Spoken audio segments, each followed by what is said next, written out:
সংবাদে আপনাকে স্বাগতম। শুরুতেই সংবাদ শিরোনাম, এরপর বিস্তারিত। ভাগবতের বার্তা মোদির জন্য প্রযোজ্য, দাবি দীপকের। শেখ হাসিনাকে ঘিরে ভারতের ওপর কূটনৈতিক চাপ বাড়ছে।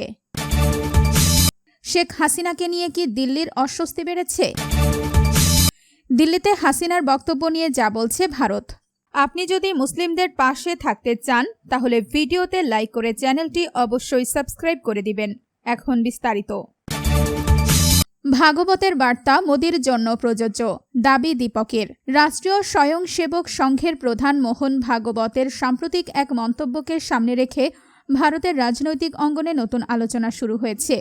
নতুন প্রজন্ম বা জেনজি রাষ্ট্রবিরোধী নয়, তারা দেশেরই মানুষ বলে ভাগবত যে মন্তব্য করেছেন সেটি এবার প্রধানমন্ত্রী নরেন্দ্র মোদী ও ভারতীয় জনতা পার্টির জন্য অনুসরণযোগ্য বার্তা হিসেবে তুলে ধরেছেন ককরোচ জনতা পার্টির প্রতিষ্ঠাতা অভিজিৎ দীপকে। মুম্বাইয়ে 2000-এরও বেশি শিক্ষার্থীর অংশগ্রহণে আয়োজিত এক অনুষ্ঠানে বক্তব্য রাখতে গিয়ে মোহন ভাগবত বলেন, নতুন প্রজন্মকে রাষ্ট্রবিরোধী বলে দাগিয়ে দেওয়া ঠিক নয়। তাদের সঙ্গে কথা বলতে হবে, তাদের বোঝার চেষ্টা করতে হবে। তারা দেশেরই মানুষ এবং দেশের ভবিষ্যৎ।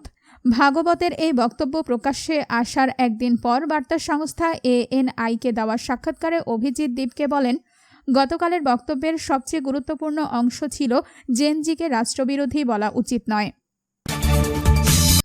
শেখ হাসিনাকে ঘিরে ভারতের ওপর কূটনৈতিক চাপ বাড়ছে। ভারতের একটি বহুল প্রচলিত নীতি অতিথি দেবভব। এই নীতির ভিত্তিতে রাজনৈতিক অস্থিরতার মুখে বাংলাদেশ থেকে পালিয়ে আসা ক্ষমতাচ্যুত সাবেক প্রধানমন্ত্রী শেখ হাসিনাকে নিরাপত্তার স্বার্থে আশ্রয় দিয়েছিল নয়াদিল্লি। তখন সেটিকে মানবিক সিদ্ধান্ত বলেই ব্যাখ্যা করেছিল ভারত সরকার। কিন্তু 2 বছর পেরিয়ে যাওয়ার পর দিল্লির কূটনৈতিক ও নীতি নির্ধারণী মহলের একাংশে এখন অন্য প্রশ্ন ঘুরপাক খাচ্ছে। শেখ হাসিনাকে আশ্রয় দেওয়ার সেই সিদ্ধান্তই কি এখন ভারত বাংলাদেশ সম্পর্কের সবচেয়ে বড় অস্বস্তির কারণ হয়ে দাঁড়িয়েছে? দিল্লির কূটনৈতিক মহলের পর্যবেক্ষণ, গত 2 বছরে ঢাকা ও দিল্লির মধ্যে যেসব গুরুত্বপূর্ণ দ্বিপক্ষীয় আলোচনা প্রত্যাশিত গতিতে এগোয়নি, তার প্রায় প্রতিটি ক্ষেত্রেই প্রত্যক্ষ বা পরোক্ষভাবে ফিরে এসেছে শেখ হাসিনার প্রসঙ্গ। গঙ্গার পানি বণ্টন, বাণিজ্য, সীমান্ত ব্যবস্থাপনা কিংবা রাজনৈতিক যোগাযোগ, সব আলোচনার আড়ালেই এই বিষয়টি ছায়া ফেলছে বলে মনে করছেন সংশ্লিষ্টরা। ভারতের সরকারি অবস্থানে অবশ্য কোনো পরিবর্তন নেই। শেখ হাসিনাকে নিয়ে কি দিল্লির অস্বস্তি বেড়েছে? দিল্লির উপকণ্ঠে গাজিয়াবাদে যে হিন্টন বিমান ঘাঁটি, সেখানে কমার্শিয়াল ফ্লাইট খুব কমই ওঠানামা করে, সামরিক বিমানই বেশি। সদা ব্যস্ত দিল্লি এয়ারপোর্টের তুলনায় একেবারে শুনশান নিরিবিলি, যেন প্রায় খেলনাবাটির বিমানবন্দর এটি। ঠিক 2 বছর আগে 5 আগস্ট বিকালে বাংলাদেশের একটি মিলিটারি এয়ারক্রাফটকে চেপে রাজধানীর প্রান্তসীমায় এখানে এসেই নেমেছিলেন শেখ হাসিনা। টারম্যাকে গিয়ে তাকে স্বাগত জানিয়েছিলেন ভারতের জাতীয় নিরাপত্তা উপদেষ্টা অজিত ডোভাল। যদিও সেদিন সকালেও ভারতের শীর্ষ নীতি নির্ধারকরা ঘুণাক্ষরেও আঁচ করতে পারেননি দিনের শেষে শেখ হাসিনা ভারতের মাটিতেই পদার্পণ করবেন। বিপদগ্রস্ত বিদেশি বন্ধুকে কিন্তু সেদিন সাদরে ও নির্দ্বিধায় আশ্রয় দিয়েছিল ভারত।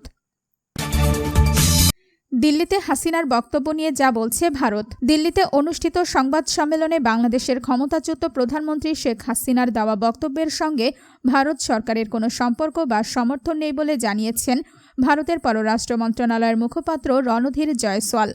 শুক্রবার সাপ্তাহিক মিডিয়া ব্রিফিংয়ে তিনি এই অবস্থান পরিষ্কার করেন। রণধীর জয়সওয়াল বলেন, যে সংবাদ সম্মেলন বা ভার্চুয়াল অনুষ্ঠানের কথা বলা হচ্ছে সেটি সম্পূর্ণভাবে একটি বেসরকারি মাধ্যম বা সংস্থার নিজস্ব উদ্যোগ। এই অনুষ্ঠানে বাংলাদেশের বর্তমান সরকার বা সার্বিক পরিস্থিতি নিয়ে যেসব বক্তব্য বা মতামত তুলে ধরা হয়েছে সেগুলোর সঙ্গে ভারত সরকারের কোনো ধরনের সম্পৃক্ততা বা সমর্থন নেই।